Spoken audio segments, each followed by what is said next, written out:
धिपस्य पालनी प्रजासुवृत्तिं यमयुङ्क्त वेदितुं श्रियकुरूणामधिपस्य पालनी प्रजासुवृत्तिं यमयुङ्क्त वेदितुं सवर्णिलिङ्गी विदित समाययौ युधिष्ठिरं दैतवने वनेचर सवर्णिलिङ्गी विदित समाययौ युधिष्ठिरं दैतवने वनेचर.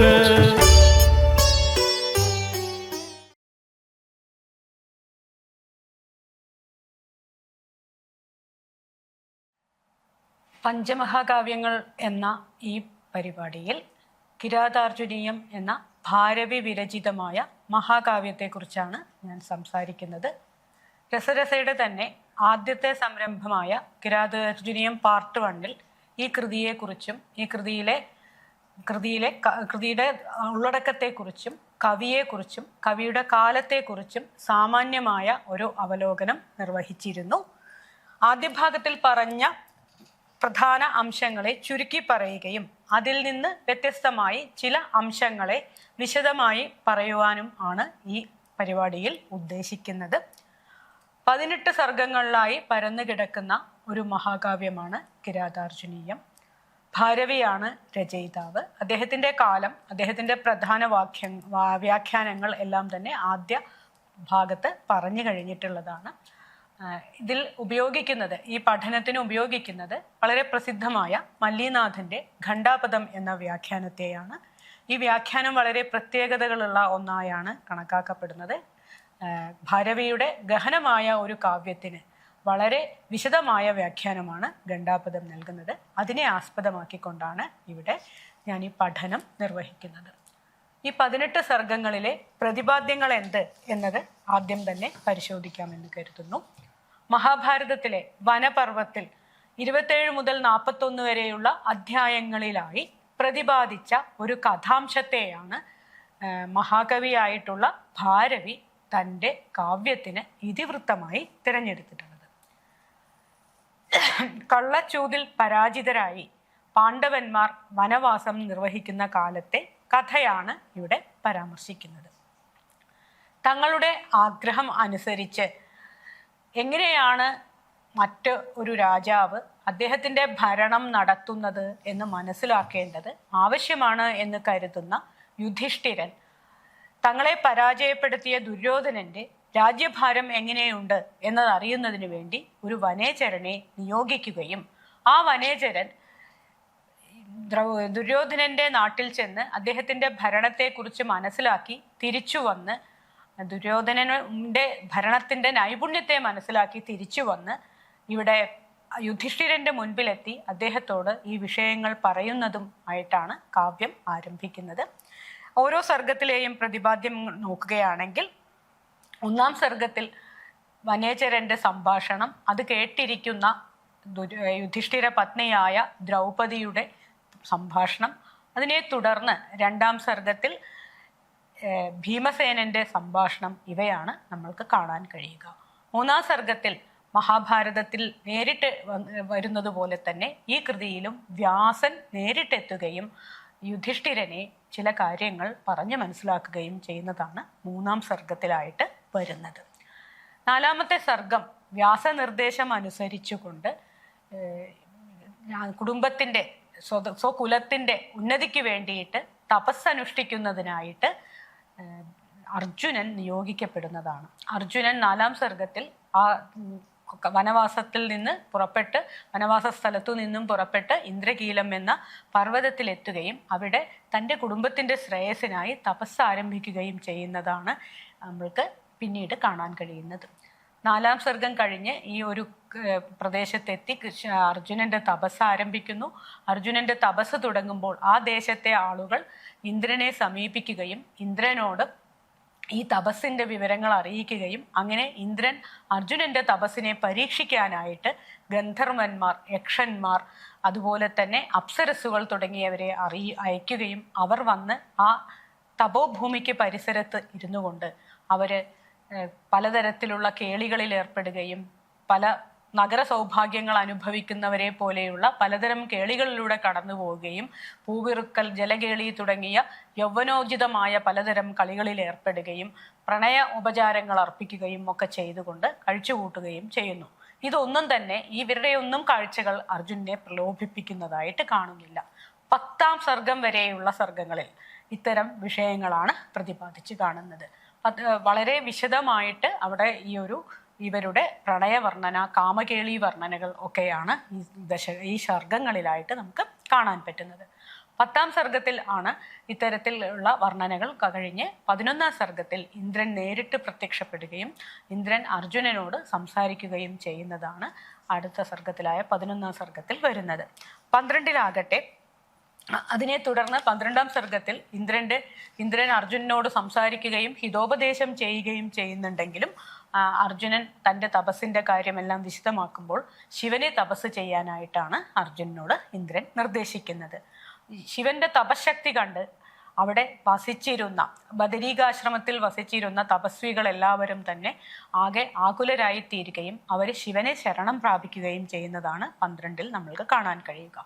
ആ സർഗത്തിൽ ശിവൻ അർജുനന്റെ അവതാരോദ്ദേശം വ്യക്തമാക്കുക വഴിയായിട്ട് അവിടെ ഇരുന്ന തപസ്വികളെല്ലാം സംതൃപ്തരാകുന്നു എങ്കിലും മൂകാസുരൻ എന്ന ദാനവൻ വരാഹരൂപത്തെ ധരിച്ചുകൊണ്ട് അർജുനനെ നേരിടാനായി അവിടെ നിന്ന് പുറപ്പെടുന്നു. ഇതറിഞ്ഞ് അർജുനനെ രക്ഷിക്കുന്നതിന് വേണ്ടി തന്നെ തൻ്റെ ഭക്തനായ അർജുനന്റെ സുരക്ഷയെ കരുതിക്കൊണ്ട് ശിവനും തൻ്റെ ഭൂതഗണങ്ങളും കിരാത രൂപത്തെ ധരിച്ചുകൊണ്ട് കടന്നു വരുന്നതാണ് അവിടെ സംഭവിക്കുന്നത്.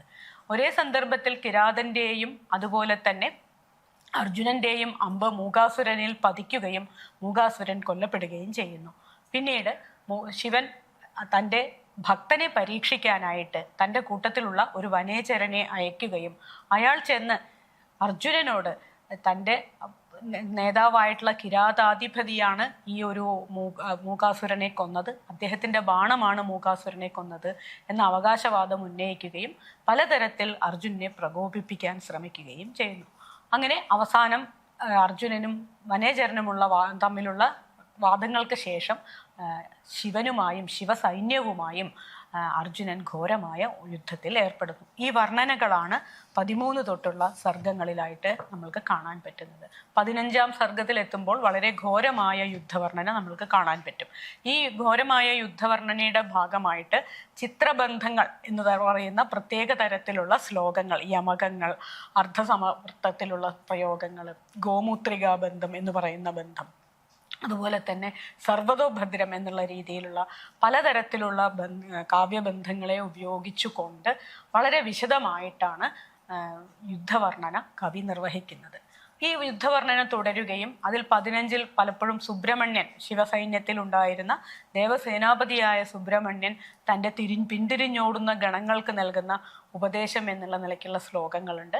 അങ്ങനെ പല കാര്യങ്ങൾ നടക്കുന്നു. ഇവർ തമ്മിൽ യുദ്ധമുണ്ടാകുന്നു. യുദ്ധത്തിനെ തുടർന്ന് ഘോരമായ യുദ്ധവർണ്ണനകൾ തുടർന്നും വരുന്നു. 18-ാം സർഗത്തിൽ, അവസാന സർഗത്തിലാണ് ശിവനും അർജുനനും തമ്മിലുള്ള നേരിട്ടുള്ള ദ്വന്ദ്വ യുദ്ധത്തിനിടെ ശിവന്റെ കാലിൽ അർജുനൻ പിടിക്കുകയും ആ കാലിൽ പിടിക്കുമ്പോൾ തൻ്റെ ഭക്തൻ വന്ന് കാലിൽ പിടിച്ചു കഴിഞ്ഞുവല്ലോ എന്നുള്ള അവസ്ഥയിൽ ശിവൻ സ്വന്തം രൂപം വെളിവാക്കുകയും അത്രയും നേരം യുദ്ധം ചെയ്തുകൊണ്ടിരുന്ന ആളെ തന്നെ അർജുനൻ 8 മൂർത്തികളിലൂടെ, അഷ്ടമൂർത്തിയായിട്ടുള്ള ശിവനെ 8 മൂർത്തികളെയും പ്രകീർത്തിച്ചുകൊണ്ട് ശിവനെ സ്തുതിക്കുകയും ചെയ്യുന്നു. ആ സ്തുതിക്ക് ശേഷം സംതൃപ്തനായിട്ടുള്ള ശിവൻ അർജുനന് പാശുപതാസ്ത്രം എന്നത് നൽകി അനുഗ്രഹിക്കുകയും അവിടെ സന്നിഹിതരായിട്ടുള്ള ഇന്ദ്രാദികളായ ദേവകളെല്ലാവരും തന്നെ അദ്ദേഹത്തിന് പലതരത്തിലുള്ള ദിവ്യാസ്ത്രങ്ങൾ നൽകി അനുഗ്രഹിക്കുകയും ചെയ്തു. ഇതാണ് 18 സർഗങ്ങളിലെ പ്രതിപാദ്യം നമ്മൾ ചുരുക്കി പറയുകയാണെങ്കിൽ വരുന്ന കാര്യം.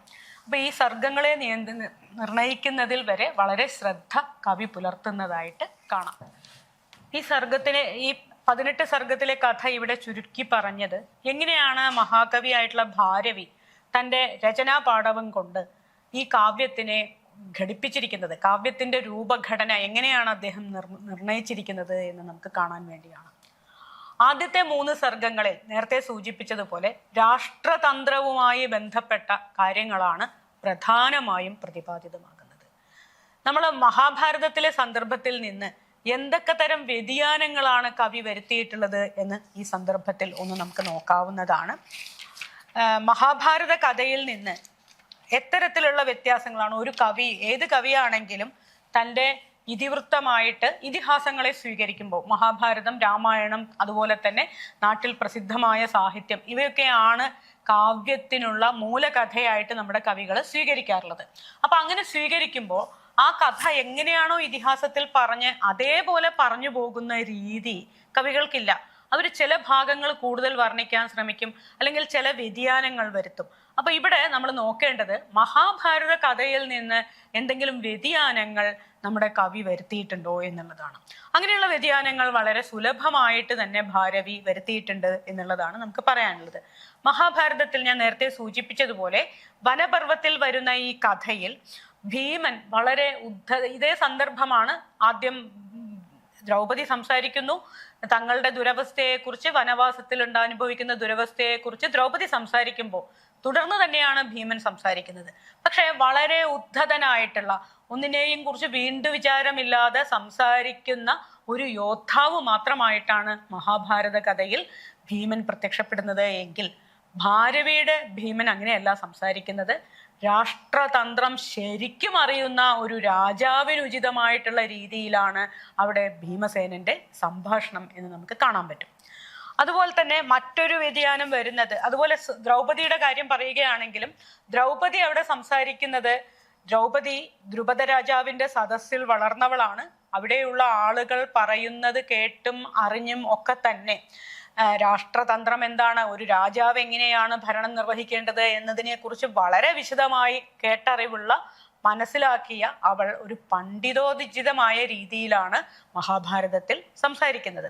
ആ സന്ദർഭത്തില് അവളുടെ വാക്കുകളെ ഖണ്ഡിക്കുന്നതിന് വേണ്ടിയിട്ട് യുധിഷ്ഠിരൻ പറയുന്നത് നാസ്തിക മതപ്രഭാഷണി എന്നാണ്. നാസ്തിക മതം പറയുന്നവളെ, നാസ്തികന്മാർക്ക് യോജിച്ച രീതിയിൽ സംസാരിക്കുന്നവളെ എന്നാണ് ദ്രൗപദിയോട് യുധിഷ്ഠിരൻ അവിടെ പറയുന്നത്. അവളുടെ പണ്ഡിതോചിതമായ സംഭാഷണം സ്വീകരിക്കാൻ യുധിഷ്ഠിരൻ അവിടെ തയ്യാറാകുന്നതായിട്ട് നമുക്ക് കാണുന്നില്ല. ഇവിടെയാണെങ്കിൽ ആകട്ടെ അങ്ങനെയല്ല ദ്രൗപദി സംസാരിക്കുന്നത്. ദ്രൗപദി ഇവിടെ ഒരു പത്നിയുടെ, ഒരു സ്ത്രീയുടെ ദുഃഖങ്ങളെ ഉൾക്കൊണ്ടുകൊണ്ട് സംസാരിക്കുന്നു എന്നുള്ള രീതിയിലാണ് ഇവിടെ പറഞ്ഞു വെക്കുന്നത്.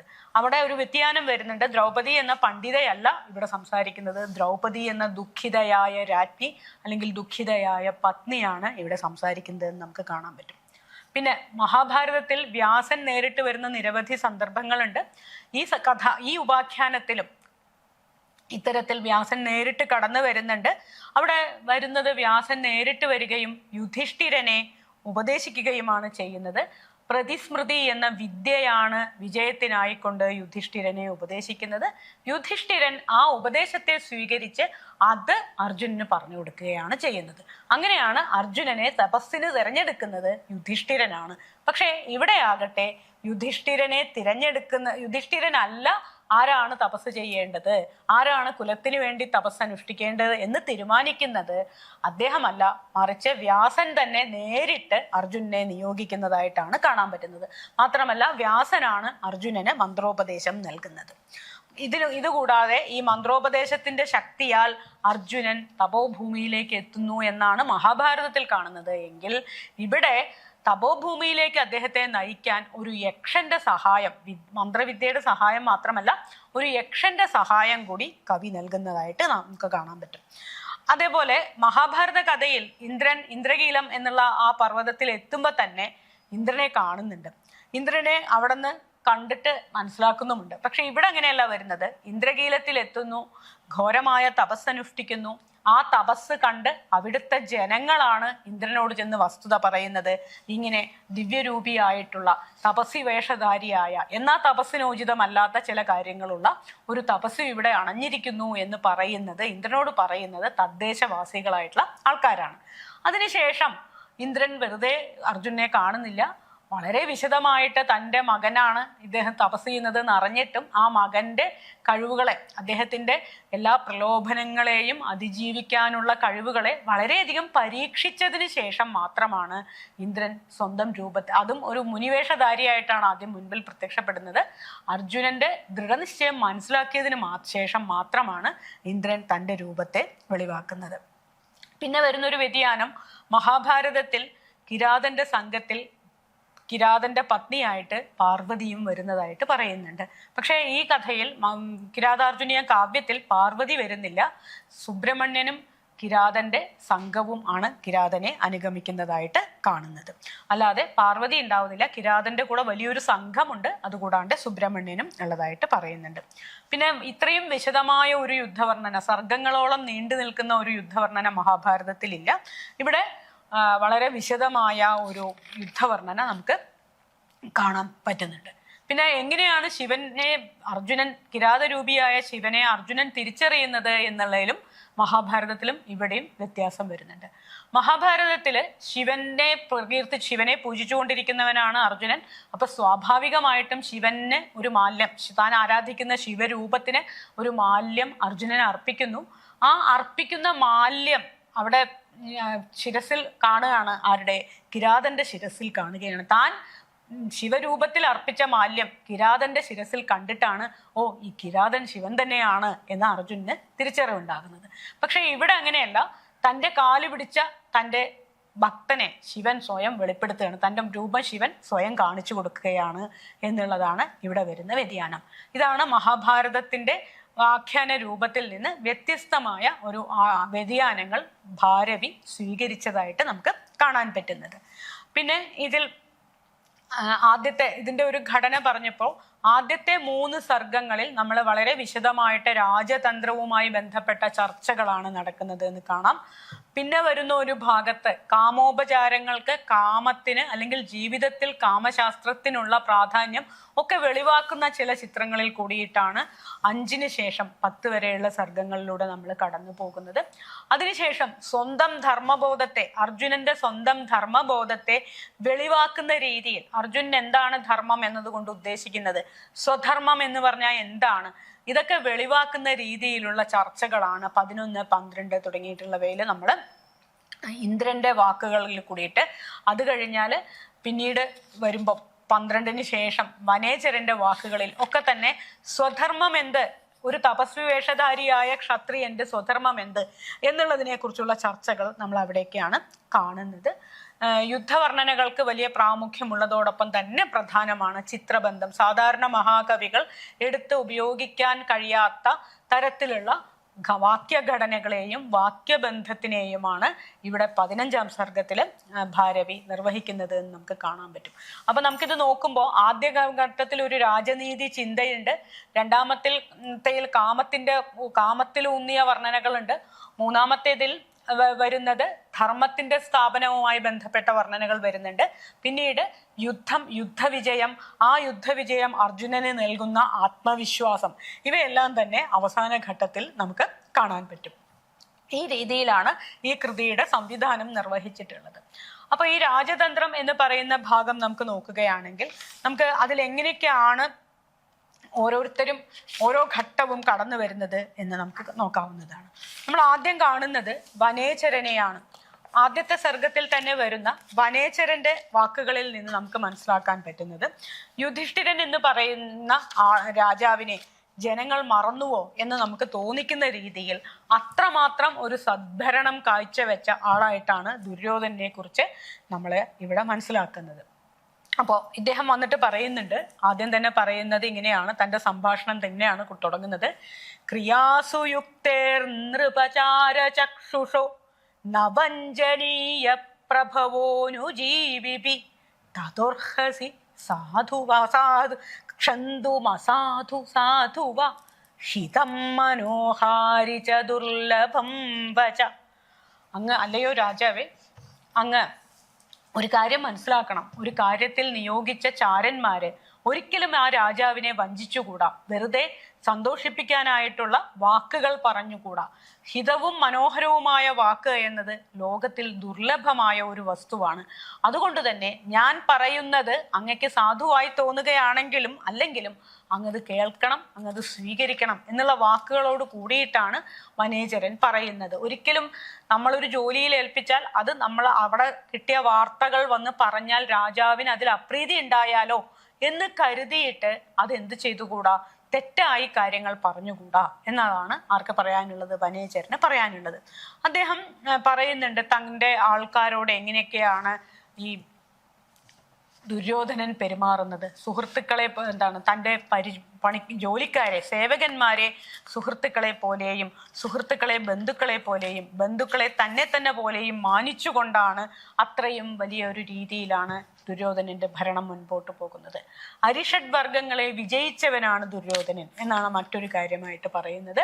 കാമം, ക്രോധം, ലോഭം, മോഹം, മതം, അഹങ്കാരം ഇവയെയാണ് നമ്മൾ അരിഷഡ് വർഗങ്ങൾ എന്ന് നമ്മുടെ അർത്ഥശാസ്ത്രം പോലെയുള്ള ഗ്രന്ഥങ്ങൾ രാജാക്കന്മാർ ഉപേക്ഷിക്കേണ്ടതായിട്ട് പറയുന്നത്. ഇതെല്ലാം ഉപേക്ഷിച്ചവനായിട്ടാണ് ദുര്യോധനൻ പ്രത്യക്ഷപ്പെടുന്നത് എന്നാണ് പറയുന്നത്. ഇത്തരത്തില് ഓരോ വാക്കുകളിൽ കൂടിയിട്ടും എങ്ങനെയാണ് ജലം ലഭിക്കാത്ത നാടുകളെ, ദൈവ മാതൃകങ്ങൾ മാത്രമായിരുന്ന നിലങ്ങളെ അദൈവ മാതൃകങ്ങളാക്കിക്കൊണ്ട്, അതായത് വേണ്ട സ്ഥലത്തേക്ക് തോടുകളും കുളങ്ങളും നിർമ്മിച്ച് ജലസേചനം നിർമ്മിച്ച് സസ്യസമൃദ്ധി ഉണ്ടാക്കിക്കൊണ്ട്, അതായത് അതുപോലെ തന്നെ സാമം ദാനം ഒക്കെ വേണ്ട രീതിയിൽ ഉപയോഗിച്ചുകൊണ്ട് എങ്ങനെയാണ് ഒരു ഭരണകർത്താവ് എന്ന രീതിയിൽ അദ്ദേഹം സമഗ്രമായ ഒരു ഭരണം കാഴ്ചവെക്കുന്നത് എന്നുള്ളതാണ് വനേചരൻ വളരെ വിശദമായിട്ട് പറയുന്നത്.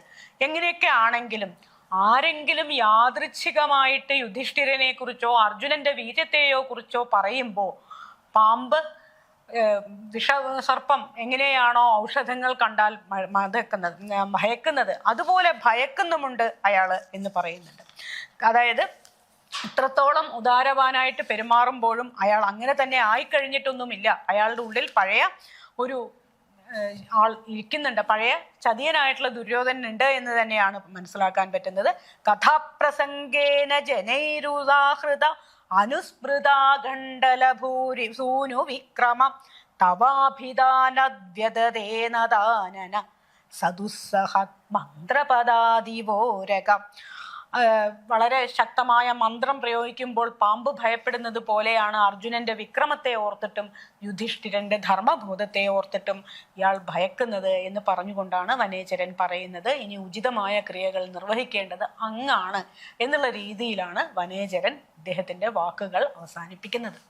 ഇതാണ് നമ്മൾ കിരാതാർജുനീയത്തിന്റെ ആദ്യ ഭാഗത്തിൽ തുടക്കത്തിൽ കാണുന്ന ഒരു കാര്യം. ഇനി നമ്മൾ അടുത്തതായിട്ട് പറയാൻ പോകുന്ന ഇത്രയും കാര്യങ്ങളാണ് അതിൻ്റെ ആമുഖം എന്നുള്ള നിലയ്ക്ക് പറയാനുള്ളത്. ഇനി നമുക്ക് പറയാനുള്ളത് ചില പ്രത്യേക ഭാഗങ്ങളെ കുറിച്ചിട്ടാണ്. ഞാൻ നേരത്തെ പറഞ്ഞതുപോലെ രാജതന്ത്രവുമായി ബന്ധപ്പെട്ട 3 സംഭാഷണങ്ങൾ അടങ്ങിയതാണ് നമ്മൾ അടുത്തതായിട്ട് പറയാൻ പോകുന്ന ഭാഗം. അത് കഴിഞ്ഞിട്ട് നമുക്ക് ഈ രാജാവിൻ്റെ ധർമ്മബോധത്തെ, യുധിഷ്ഠിരൻ ഉദ്ദേശിച്ച അതേ ധർമ്മബോധത്തോടെ തന്നെ അർജുനൻ തൻ്റെ കർത്തവ്യത്തെ ഏറ്റെടുത്ത് കഴിഞ്ഞിട്ട് ഉണ്ടാകുന്ന കാര്യങ്ങളാണ് നമ്മൾ തുടർന്ന് വരുന്ന ഭാഗങ്ങളിൽ പറയാൻ ഉദ്ദേശിക്കുന്നത്.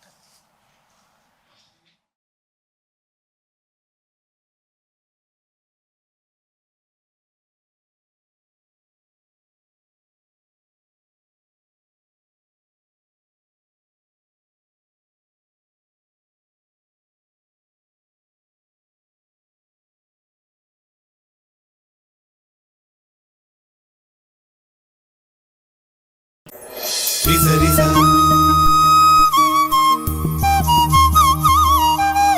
risa risa